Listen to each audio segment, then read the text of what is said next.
আমি একজন কোরআনের শিক্ষার্থী, আমি শিখছি, শিখেই যাব আজীবন। তো আল্লামা হচ্ছে আল্লাহ, এবং নিজেকে ছোট রাখা, ছোট করাটা বিশ্বনবী পছন্দ করতেন। বিশ্বনবী বলতেন, আল্লাহ আমার চোখে আমারে ছোট বানাও, মানুষের চোখে আমারে বড় বানাও। আর আল্লাহও চায় আপনি আপনারা ছোট করেন। আল্লাহর এটা দেখতে বড্ড ভালো লাগে যে আমার বান্দা ছোট হয়ে থাকতে চায়। মান তাওয়াদা তারাফা, যে নিচে নামতেছে আল্লাহ টাইনা উঠায়, আর যে উঠতেছে আল্লাহ থাপ্পড় মেরে নিচে নামায়।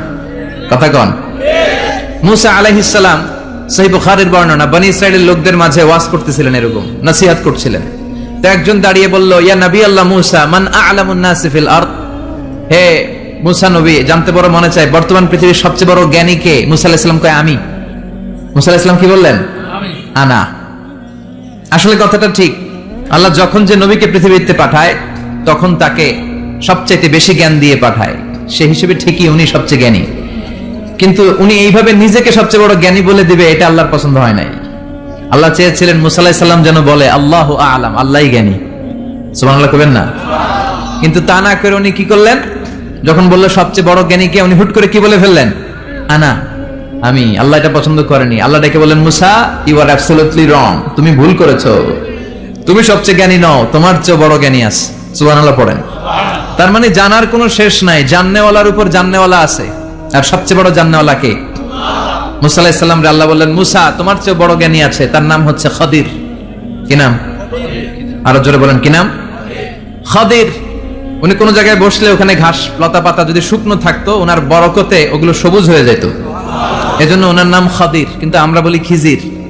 আমরা কি বলি? খিজির। আল্লাহ বললেন, ইযহাব ইলা মাজমাইল বাহরাইন, দুই সাগরের মিলন কেন্দ্র, ওখানে যাও, ওখানে যে এমন এক বান্দার সন্ধান পাবা সে তোমার চেয়েও জ্ঞানী। সুবহানাল্লাহ পড়েন। তাহলে আমি সবচেয়ে বড় জ্ঞানী, আমি আল্লামা, এটা বলতে পারে শয়তান। চিল্লা এখন ঠিক কিনা?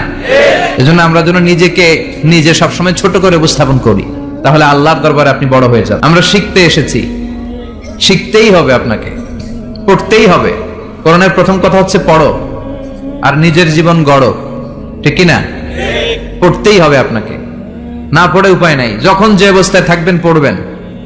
জীবনে আমি একটা জীবনে আমার একটা কিছু মটো আছে, লক্ষ্য, এটাকে খেয়াল করে আমি চলি। বিষয়টা হচ্ছে এরকম যে আমি কখনো হারি না, আমি হয় জিতি নয় শিখি, এরকম একটা অ্যাটিটিউড রাখবেন যে শিখতে আমাকে হবেই, কিন্তু হেরে যাব না আমরা। চিল্লায় বলেন ঠিক কিনা? এবং শিখাটাই আপনাকে মুক্তি দিতে পারে। এজন্যই কোরআনের প্রথম কথা আল্লাহ শিখার ব্যাপারে উদ্বুদ্ধ করেছেন। আল্লাহ বলেছেন, ইকরা বিসমি রাব্বিকাল্লাযী খালাক, read in the name of your lord who has created, পড়ো তোমার প্রভুর নামে যিনি তোমায় শিখিয়েছেন। এজন্য পড়তে হবে, জানতে হবে। উদ্দেশ্য হচ্ছে যে আমরা নিজেদেরকে আলোকিত করব, উই এনলাইটেন আওয়ারসেলফ, ভিতরটাকে আলোকিত করব, আলোকিত মানুষ হব, সাদা মনের মানুষ হব, আল্লাহওয়ালা হব ইনশাআল্লাহ। পড়েন। উদ্দেশ্য যদি ভালো হয়, সওয়াব কামিয়ে আপনি শেষ করতে পারবেন না। আর উদ্দেশ্যে যদি ভেজাল থাকে, কোনো লাভ নাই। হাবা মানসুরা, সব শেষ। এগুলারে উঠাইলে, মিজানের পাল্লায় উঠালে কোনো ধরনের ওজন হবে না। আজকের এই তাফসীর মাহফিলে আমরা এসেছি শিখার জন্য, আর একজনকে খুশি করার জন্য। তিনি কে? আল্লাহ তুমি কবুল করো।